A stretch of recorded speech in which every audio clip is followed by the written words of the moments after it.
sampaikan saja.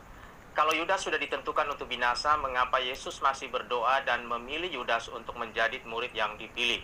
Sekali lagi, khusus kepada Bapak Deni Cahyono, karena ini pertanyaan ulangan dan sudah berkali-kali dibahas mengenai pertanyaan yang sama. Silakan dicek lagi di dalam Mazmur 41 ayat 9. Itulah tujuan pemilihan Yudas. Jadi bukan untuk diselamatkan, tapi justru untuk menggenapi nubuatan di dalam Mazmur 41 ayat 9. Saya kira begitu saja dulu, kecuali ada tambahan dari Pak Jo. Enggak ada, sudah cukup. Oke, baik. Kita lanjutkan, pertanyaan berikutnya disampaikan oleh Bapak Stanley Wawor. Mohon pencerahannya bagaimana dengan umat Islam yang beribadah kepada Tuhan Yesus dengan cara umat Islam. Contoh 5 waktu. Apakah mereka juga orang yang akan dipanggil, dipilih, dan akan seperti Yesus? Saya nggak ngerti maksudnya beribadah pada Yesus 5 waktu, gimana maksudnya? Silakan kepada Pak Stanley ingin mengklarifikasi lagi pertanyaannya, Pak. Iya, terima kasih. Saya melihat di media, beberapa media, ternyata ada beberapa anggota-anggota dari seberang masuk ke Kristen, tetapi tidak menanggalkan aksesoris mereka dengan cara mereka menyembah, tetapi menurut mereka sementara menyembah Isa Al-Masih yang adalah Tuhan Yesus katanya. Apakah mereka juga akan orang-orang yang akan dipilih oleh Tuhan dan diselamatkan? Itu pertanyaannya Pak Jo. Terima kasih. Terima kasih Pak Stanley. Jadi pertama Pak ya, kita tidak bisa, kembali saya ulangi sekali lagi, bukan porsi kita menilai orang itu dipanggil dipilih. Yang Tuhan berfirman sampai 16 minggu sampai minggu 17 ini adalah untuk kita melihat diri kita, untuk mensyukuri bahwa kita itu termasuk orang yang dipanggil, dipilih, ditetapkan. Bukan melihat orang lain. Justru contohnya, kami ini, saya pribadi, dan istri saya yang di sebelah saya ini, selalu justru berdoa kepada Tuhan, Tuhan, biar kami bersyukur Tuhan, kiranya putraku dan putriku juga termasuk orang yang dipanggil, dipilih. Karena aku tidak tahu, dia memang beribadah sama seperti bapaknya percaya Kristus, ibunya percaya Kristus, ya pasti mereka berdoa juga pada Kristus. Tapi apakah mereka termasuk kelompok dipanggil, dipilih? Aku tidak tahu. Sampai Tuhan menyatakan diri kepada mereka secara pribadi, gitu kan. Tapi doa saya sekarang, kalau dulu berdoanya begitu. Nah, makin hari ke sini, melihat kelakuan putra saya sekarang malah bersyukur. Terima kasih Bapa, Engkau telah memanggil, memilih, menetapkan putraku untuk menjadi serupa Kristus. Kenapa? Karena saya bisa melihat gitu loh ya. Dengan mata rohani, ini anak makin percaya sama Kristus atau tidak?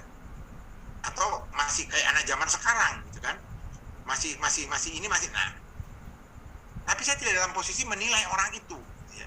Nah, jadi bagi saudara kita kaum muslim yang katanya sudah percaya Kristus dan menyebut dia Isa Al-Masih, sudah dikasih Tuhan, saya tidak dalam posisi untuk menyatakan ini orang bakal dipanggil, dipilih atau tidak. Saya tidak tahu kenapa. Karena saya tidak tahu bagaimana Tuhan menyatakan diri pada mereka. Kecuali mereka ngomong ke kita gitu ya. Mereka bicara pada kita, dia katakan, Pak, Yesus menyapa saya melalui apanya. Kalau dia ngarang-ngarang juga, tiba-tiba saya melihat bayangan Yesus di kaca. Nah, itu kan saya jadi aneh kalau dengar begitu kan. Tapi kalau Tuhan melawat dia dengan sesuai Alkitab, bagaimana semacam dilawat oleh Tuhan, nah mungkin saya bisa melihat, oh dia sudah disapa Tuhan. Nah kita lihat dalam hidupnya, apakah dalam hidup yang menunjukkan buah-buah seperti 7 ciri yang sudah kita bahas. Ya, 7 ciri orang dipanggil dipilih, kan ada 7 ciri yang sudah kita bahas nih. Apakah mereka melakukan 7 ciri itu? Dari situ kita bisa lihat, oh dia dipimpin roh nggak ya? Ternyata enggak tuh, masih mengikuti juga pikirannya. Contohnya apa pikirannya? Ya dia masih juga katanya percaya Kristus, tapi dia melalui liturginya kayak Islam ya, sholat 5 waktu gitu misalkan. Apakah itu sesuai dengan Alkitab? Nah kita bisa lihat kan, karena doa kita ini tidak dibatasi waktu 5 waktu. Doa kita ini setiap saat. Berdoalah setiap saat kan begitu. Nggak ada waktunya. ya.